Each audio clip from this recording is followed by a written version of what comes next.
Round of applause, ladies and gentlemen.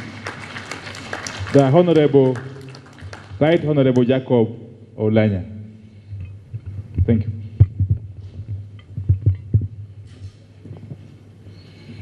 Erokamano.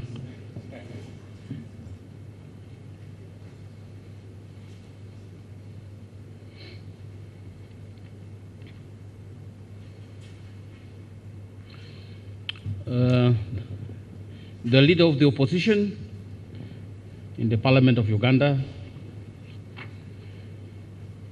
the chair of Afropac, and the ex-com of Afropac, members of Parliament who are here, I see many of them in my own Parliament, and chairpersons of the public account committees who have come to be part of this meeting under Afropac. Distinguished ladies and gentlemen, I recognize my Auditor General, I recognize my Accountant General. I think about 2 weeks or a few months back, I stood in the same place and I spoke to them during the Accountability Sector Joint Annual Review Conference, and I said some harsh words. And I have not been given the opportunity to withdraw them, and even if I was given, I would not withdraw them. They remain my views, and I hold them as true to what my beliefs are in these matters. Just before I came here, I was in a meeting organized by the Uganda Revenue Authority. It's the African Science Model Symposium. And they were dealing with the issue of evolution of science in tax administration. And African countries have created an outfit called the African Tax Administration Forum.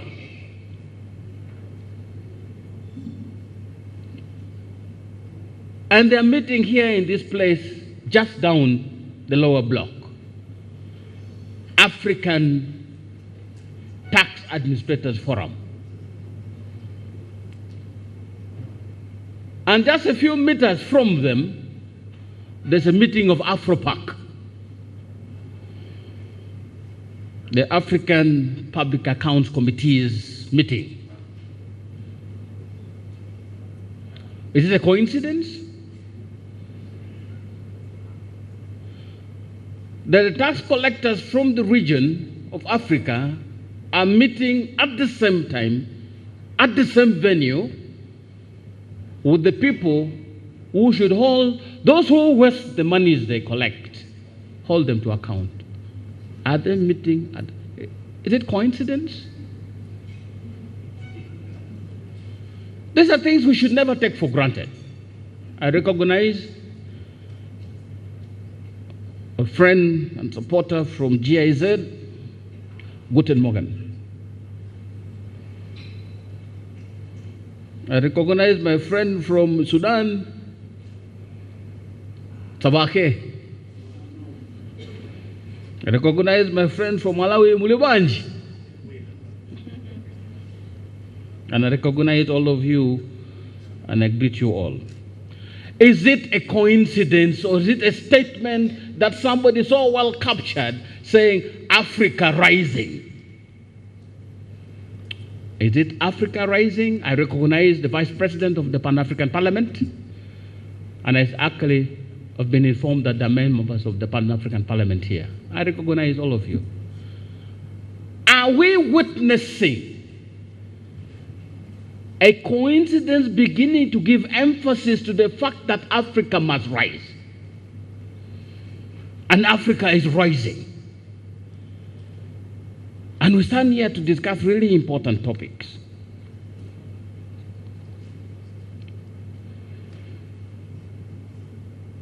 one voice in managing public debt and fighting corruption. Issues of corruption, issues of illicit financial flow, and the issue of rising public debt.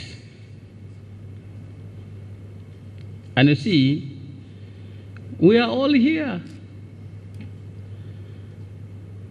Our presence here, the way we are constituted, is a testament to the fact that the institutions are in place, the laws are in place, the policies are actually in place, and the people running the show are actually in place. That's why we are here. It's a fact. It's also a fact that the people who support us, give us aid and debt, are also represented here. So it's a whole complete scene of what goes on in Africa. The aid givers, the debt givers, the accountants general, the auditors general, the public accounts committees, the members of parliament, the speakers. We are all here. And guess what else is here?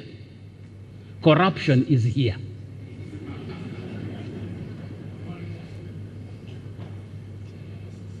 So we are existing positively. I know this is what makes me really sometimes speak against the tide. How can we all be here and we are coexisting with corruption and we are all happy and celebrating, we meet annually and all is well? Shame! We should stop these meetings because they have not helped. We should stop these conferences because they have not helped. At least I understand the African Tax Administrators Forum because they are using ingenuity to find new ways of how to raise more money, public funds, for us to steal. I understand when they meet regularly. I do understand when they meet, but I don't understand why we meet regularly, annually, and even in the accountability of the monies going to be spent in these conferences, there will be issues. Yes, trust me, there will be issues. We are talking about aid because the money that we generate, we steal. And then we go to GIZ and kneel before them and worship them and dehumanize ourselves, borrow legs as is being presented, and we call ourselves men and women of distinction, wearing suits and looking smart and smiling and feeling like we are people. We should be ashamed of ourselves. I am ashamed. I hope you are. That is the perspective from which we must have these discussions, if they are going to have meaning. But if it is business as usual, then so be it. That lady there is from Rwanda. She has just been part of the other meeting. She used to be the Commissioner General for the Revenue Authority for Rwanda. She's there. I went to school with her some time back. She was in that meeting.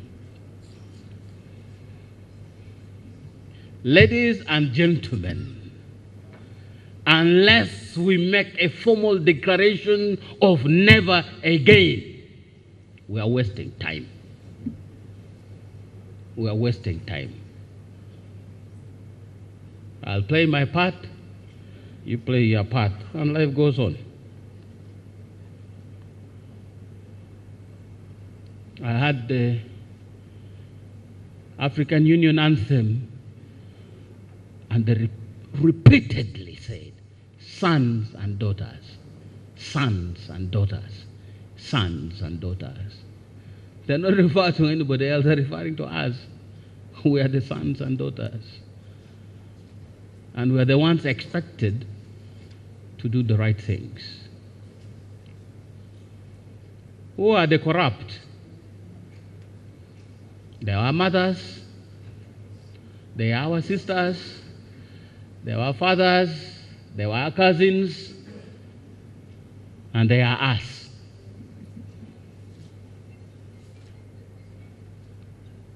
So the fight to rid corruption, get it out of sight, begins with you, begins with me. Don't wait to become anything else or anybody else to start this battle. The front line is right there with you where you are. That's your front line. Extend it in the fight against corruption, illicit financial flows, and the mismanagement of public monies that lead us to accrue public debt.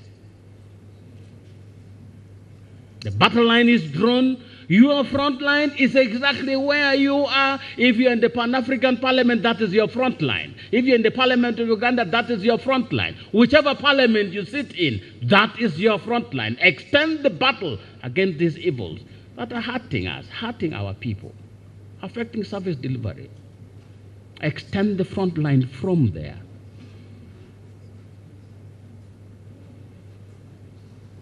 Yes, I have said it. And you can hear the silence. I'm not the holiest, but at least I can say it. So those who are as unholy as I am, but can never say anything about it. The theme that has been chosen. When I was speaking down there, I was recollecting some of the speeches I've made in the last 5 years. There's been a running theme in my speeches. Moral and innovative leadership. And then I add a line on it. Moral and innovative leadership. Then I can say vision, service, and entrepreneurship. Moral and innovative leadership. Then I can say new models for peace building. Moral and innovative leadership. Today I told the revenue people the vision of science in tax administration. Moral and innovative leadership. I say to you now, one voice in managing public debt and fighting corruption. The foundation is moral. The foundation is innovation. Why is the question of morality important in this debate? Because everything starts from there. Because everything degenerates from there. And now we have a phrase that has been discovered or coined by sociologists. They call it moral disengagement. It's a phenomenon now. Moral disengagement means we understand what is morally sound, but we do the opposite and have explanation for justifying the action that we have just done. We know it is wrong, but we do it anyway because we can explain it satisfactorily. We know it is wrong, but our explanation is everybody's doing it, so it's okay. We know it is wrong, but we do it because the end justified what I did. The result was so good that you have to forget about the ills I committed in coming to where I've come. It's wrong, but we do it because the orders were from superior authorities. I could not say, no, you know these fellows. It is wrong. Moral disengagement. The foundation of what we do must lie on that principle. Moral leadership. Chairpersons of public accounts committees, whichever institutions you come from, the Attorney General, the Auditor General, all the generals, Accountant Generals, moral leadership must be the foundation.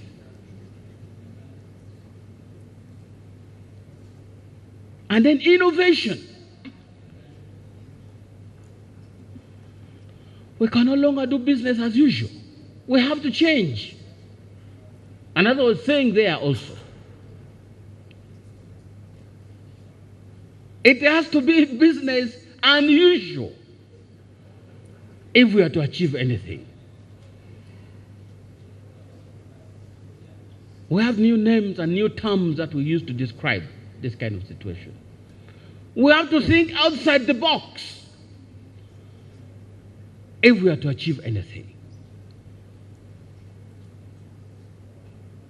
And we need a complete paradigm shift. These are words that have been discovered to try and explain the sheer urgency of changing method of work, changing attitude to work, and altering certain things so that we discover new methods for pushing things forward in an effective way. I draft laws. I used to earn money from it, now I don't. In drafting laws,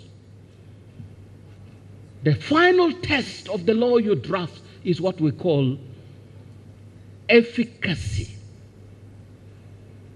And to arrive at that efficacy, there's something we call the pyramid of virtues. The foundation of it, the words you use to coach the word, to draft the law must be so clear, because people who read the law will always read it in bad faith, but they should not misunderstand what you have written. Then you come to the functionality, the effectiveness of the decisions you create. Will the law make them work properly? But at the top of it, there's efficacy on the pyramid of virtues. Has it worked for the purpose? Is it fit for purpose? Is it delivering on its purpose? This law which you've passed. And I'm sure this applies in all professions.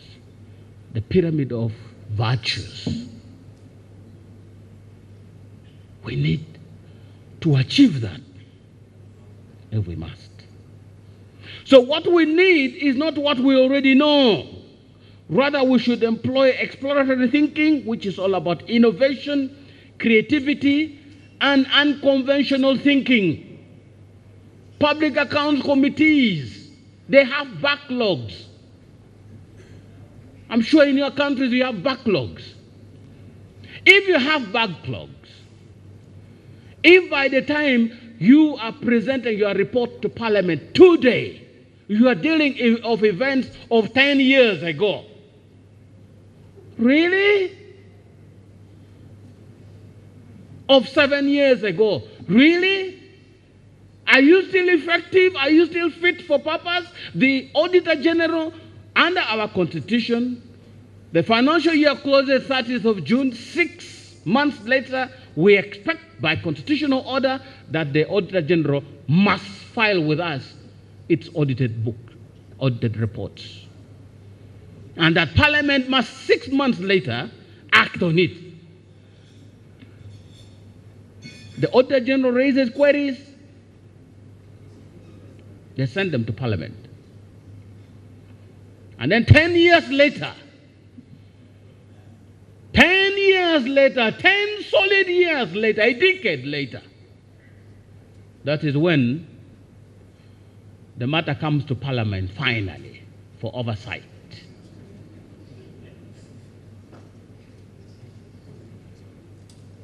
It is worse than post-mortem.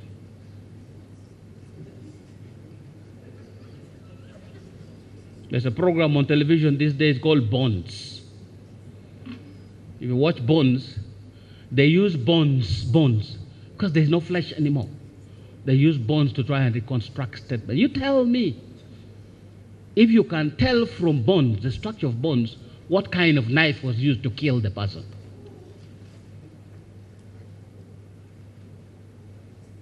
You tell me. You are bringing the queries of the Auditor General 10 years later, and you're asking Parliament to take a decision on it. And by that time, the people who are accounting officers themselves then are now members of the Public Accounts Committee.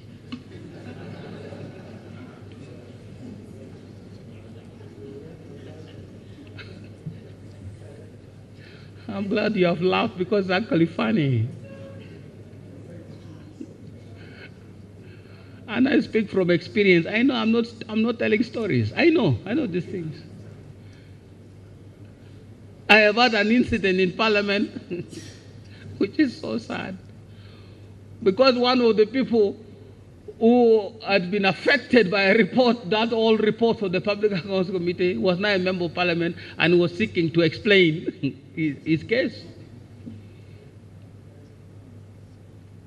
Can you imagine? The purpose of a Public Accounts Committee is to send the strong signal, send the fear of God into people's hearts, let the accounting officers tremble each time Public Accounts Committee is mentioned. But who will tremble if you are coming 10 years later? Who will? And these days there is ingenuity. Because in this same room, we had a meeting here at Global Peace Foundation, and a person spoke from IGAD. And he used this example that the bad people are always faster than the good ones. That East African Community Federation is taking its pace, but the thieves have already federated. For you, you are still signing protocols, negotiating documents. The thieves have finished. They have finished their federation. So we have to catch up with the bad people. For us, we are still here preparing things. The thieves are miles ahead. They have created new mechanisms of trying to avoid issues. They have devised new mechanisms. The Auditor General is there. I had to call a special meeting one day to understand actually what they mean by some terms. This time they had come and said, the unqualified opinion of the Auditor General. I say, what is this unqualified thing? And people were giving it different interpretations. So I had to call the Auditor General to address Parliament directly this time from the bar.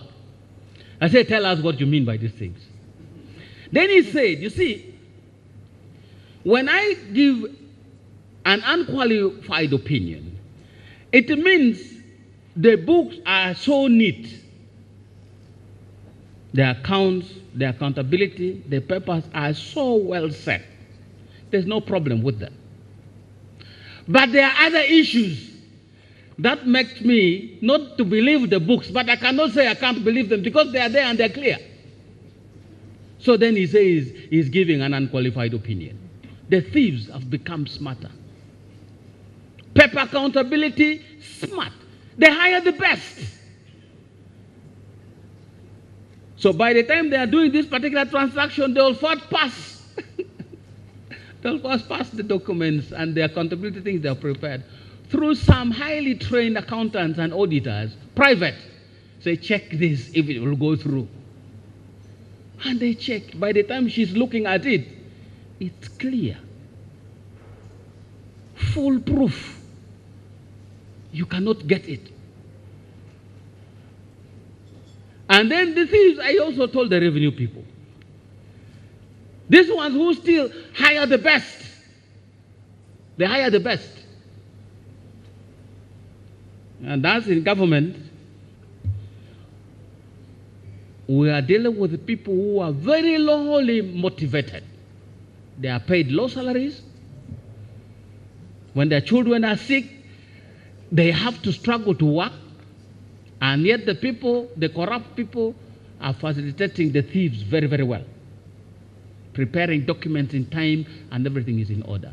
And the person from the Auditor General's office who is going to look at this document lacks concentration because there are family issues, children are sick, a wife is pregnant or something, and the salary is not enough. There is a landlord harassing them. So they can't think properly. They'll look at the document, clear it. Papa, it's okay. What can I say?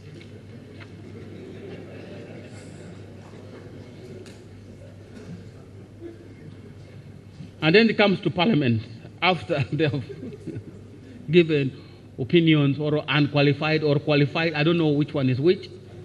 But the opinion to Parliament. They have raised queries. Now this is the secondary problem. The second important problem.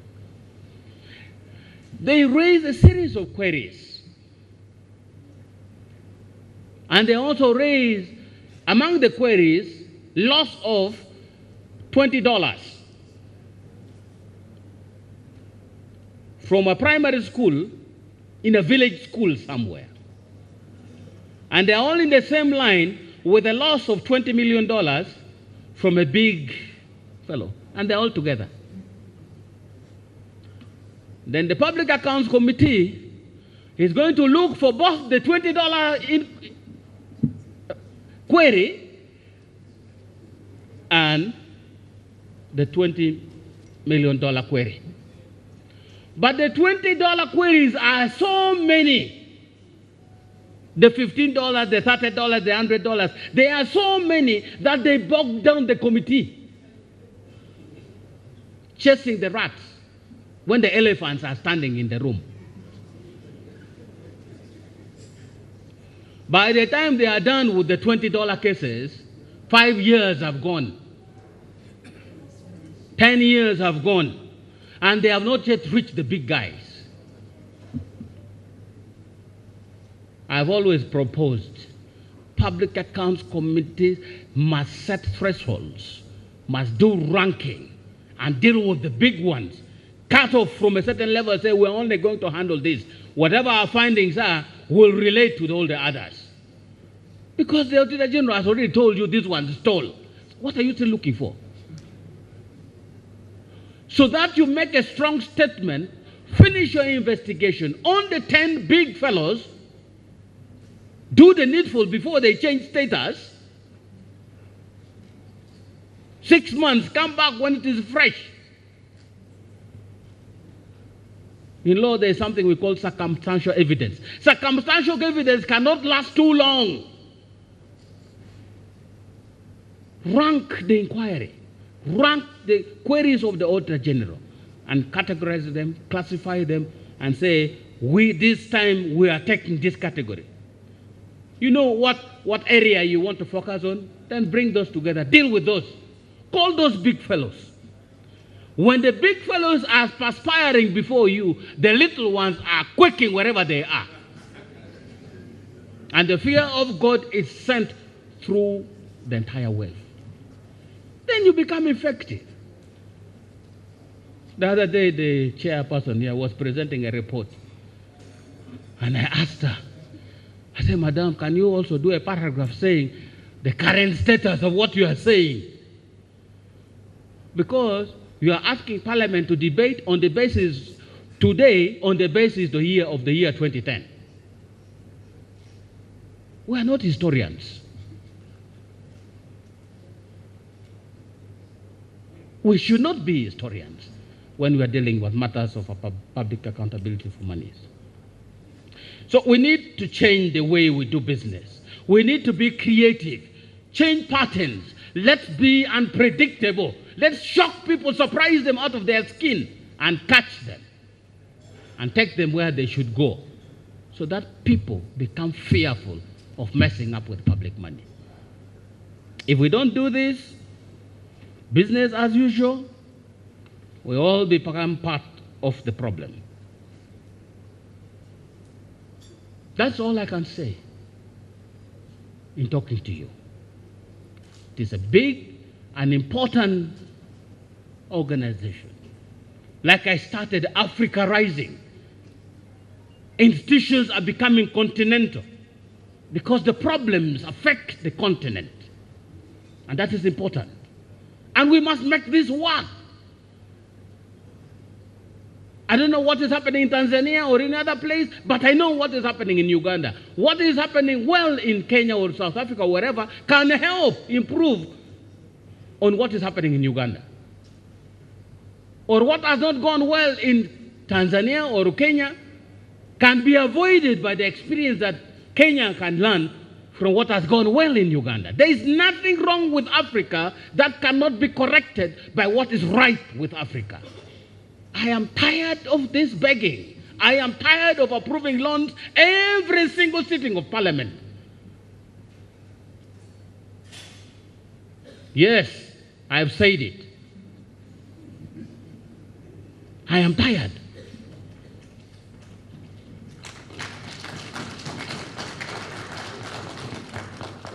And yet it has to be done. Because if you don't do it, programs won't run. So you know how difficult to do something you don't like? To do something you hate? Do you know how painful it is? Then your words become anyway. Anyway. By the time your decisions are based on anyway, the morality of that decision is gone. Its fundamentals are wrong. And this is what we should be focusing on. Ladies and gentlemen, if I said some unkind things, it's because I intended them, and I have no apologies for them. But if it can help, let it be so. Mr. Semakula, who is the Accountant General, is the one who issues the audit warrants before monies are released. But when he was concluding, he said that you should find time and see Kampala by night. I did not agree with him. I don't want to say anymore, but I want to say. So I called him, I said, Mr. Semakula, why by night? When there is broad daylight. They are working. What I suggest, and this is based on a law we passed recently, that anybody who comes to Uganda and does not bother to find out why Uganda is called the Pearl of Africa, does not find out where the source of the Nile, the only river that flows upwards, does not find out why in Uganda we have an ice-capped mountain on the equator, defies all geographical logic. If you don't find that out, you'll be arrested at the airport.